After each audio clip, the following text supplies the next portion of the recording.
গোপাল কলকাতা থেকে কাজ সেরে নিজের গ্রামের বাড়ি ফিরছে 1 মাস পর। আমি খুব তাড়াতাড়ি আসছি লতা, কিন্তু গ্রামে পৌঁছে কি দেখছে গোপাল, স্টেশন পুরো ফাঁকা। চায়ের দোকান যেটা সর্বক্ষণ খোলা থাকতো সেটাও আজকে বন্ধ, আর চারিদিক কেমন গা ছমছম ব্যাপার। গোপাল ভাবলো হয়তো শীতকাল বলে সবাই আগেই ঘুমিয়ে পড়ছে। গোপাল নিজের ঘরের সামনে এসে ডাক দিল, লতা লতা লতা, তোমাকে দেখতে পেয়ে একটু স্বস্তি পেলাম। ঘরের বাকি লোকজন কোথায়?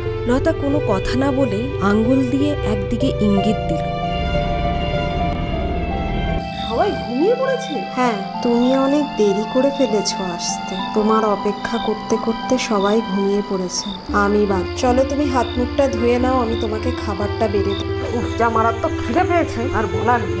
এই নাও, তোমার জন্য ভাত আর ডাল এনেছি। শুধু ডাল ভাত খেতে রুচি আসছে না, লেবু দিয়ে খাওয়া। ওই যে আমাদের লেবু গাছে লেবু হয়েছে। ঠিক আছে, আমি নিয়ে আসছি। আরে তুমি পারবে না, আমি করছি। আমার বেশিক্ষণ আনতে লাগবে না।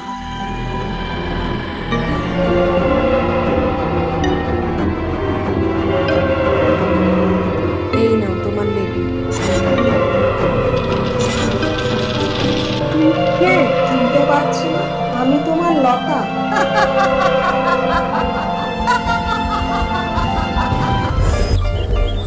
জল ছিল ওর মুখে। বাবা, ভেবেছিলাম তো তুমি মরেই গেলে। জানো না এটা মরা গ্রাম। লতা কোথায়? আরে বাবা, 2 সপ্তাহ হলো মাত্র। গুটি বসন্ত রোগে আক্রান্ত হয়ে গ্রামের সব মানুষজন মারা গেছে।